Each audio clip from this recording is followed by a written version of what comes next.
If you ever tried playing Assassination Rogue and felt like everything was slow and your damage is underwhelming, you're not alone. But once you understand how to manage your bleeds, poisons, and cooldowns, it all clicks. In this video, I'll walk you through exactly how to make Assassination Rogue feel smooth, effective, and fun, even if you're just getting started. Assassination Rogue is all about damage over time effects. Your poisons and bleeds do the heavy lifting here. But underneath that slow burn damage is a really structured, deliberate rotation. Like other rogue specs, Assassination runs a combo point system. Some abilities generate them, like Mutilate in single target and Fan of Knives in AoE, while others spend them, like Envenom, Rupture, and Crimson Tempest. A big part of mastering this spec is knowing when to build, when to spend, and how to make sure you're not wasting either. What really separates Assassination is the emphasis on uptime. Keeping Rupture and Garrote active at all times isn't optional, it's essential. These bleeds not only deal a lot of your damage, but they also fuel your energy regeneration through a passive talent called Venomous Wounds. Without that uptime, the whole spec starts to fall apart. And that's where cooldown synchronization comes in. Every 2 minutes you'll line up Deathmark, Shiv, and Kingsbane, each one layering buffs that supercharge your bleeds and poisons. Hitting that chain cleanly is where a lot of your damage comes from. If you're the kind of player who likes planning ahead and watching your dots melt things over time, you're gonna feel right at home. For Mythic Plus, there's really no debate here. Deathstalker is the go-to hero talent tree for Assassination Rogues. It adds an extra layer of complexity, but the payoff is worth it.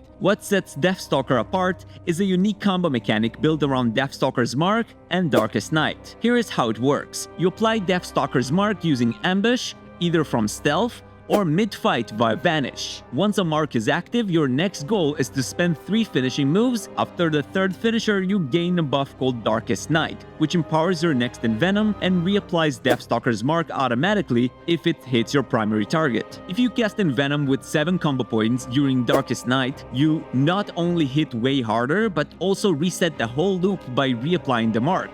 No need to vanish again just yet. You'll need to track your finishers carefully because if Darkest Night activates during a non-Envenom finisher like Rupture, you will miss the chance to refresh your mark and that breaks the loop. So your rotation becomes a minigame. Open the fight from stealth to apply Deathstalker's Mark, spend 3 finishers to gain Darkest Night, cast Envenom at 7 combo points to hit hard and to reapply the mark. And repeat. Now for comparison, there's also Fatebound, which is a much simpler, more passive tree. The idea that every time you use a damaging finisher, you flip a coin, and if it lands on the same way multiple times in a row, you gain a stacking damage bonus. Problem? In Mythic Plus, those bonuses are inconsistent at best. As you add more targets, the build loses effectiveness fast. On top of that, it has weaker defensive tools compared to Deathstalker. It's not just a tuning issue. Many players dislike the RNG-based gameplay. You're relying on back-to-back coin flips to do competitive damage, and if they don't go your way, you're stuck waiting for your cooldowns to do anything meaningful. It might have a niche raid value, but in Mythic Plus, it just doesn't hold up. So the bottom line is, Deathstalker is more active, more rewarding, and currently used by 99.9% of the high-end Assassination Rogues in Season 2. Fatebound is a fun idea, but right now it's benched. Now that we've covered hero talents and why Deathstalker is the default, let's go over the actual single-target rotation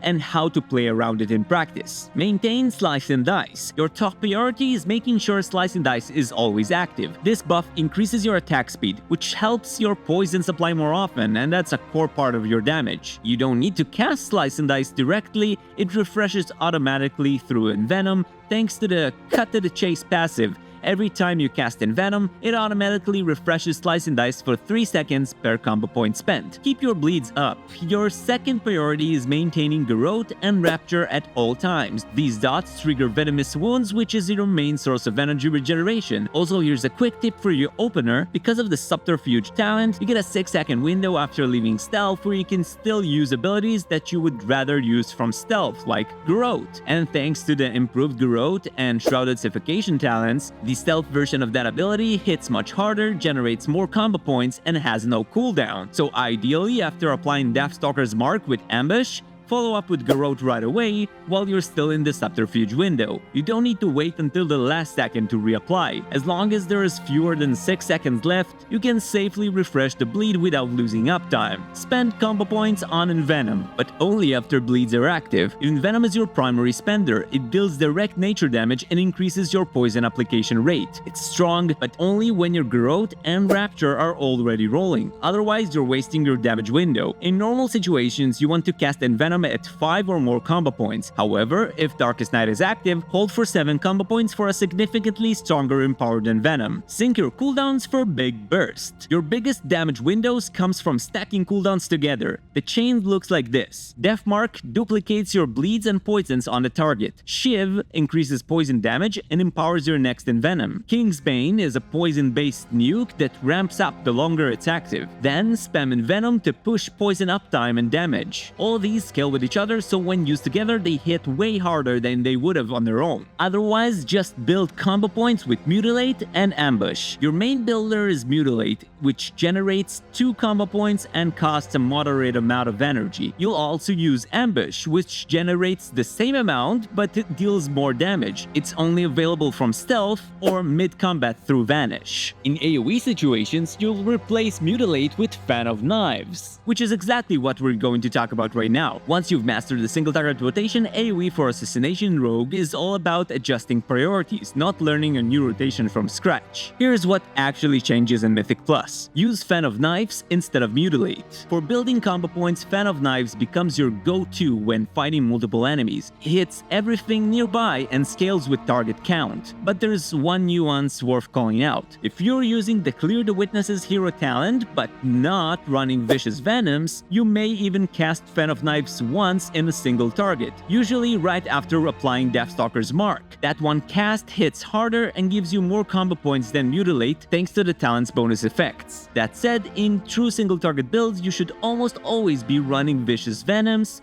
in which case this interaction doesn't apply. But in Mythic Plus builds where Clear the Witnesses is taken and Vicious Venoms isn't, it's a minor optimization to squeeze some more extra value. Maintain Crimson Tempest on 2 or more targets. Crimson Tempest is your AoE finisher that applies a bleed to all nearby enemies. It doesn't trigger venomous wounds like Garrote or Rapture, but it's still valuable for padding overall damage and contributing to your bleed uptime across multiple targets. Apply Caustic Spatter with Mutilate. Even though Fan of Knives is your default builder in AoE, you'll want to cast Mutilate every 10 seconds to keep Caustic Spatter up on one of your targets. This is key for funneling extra damage into the target with Envenom. Maintain Rupture up on 5 targets if you're talented into Scent of Blood. If you're using Scent of Blood, apply Rupture to up to 5 targets. This maximizes bleed uptime and keeps your Venomous Wounds passive rolling for energy regeneration. Vanish before Deathmark for improved Garrote. Before casting Deathmark, use Vanish into Garrote if improved Garrote isn't already active. This gives you a powerful dot to duplicate. Use Shiv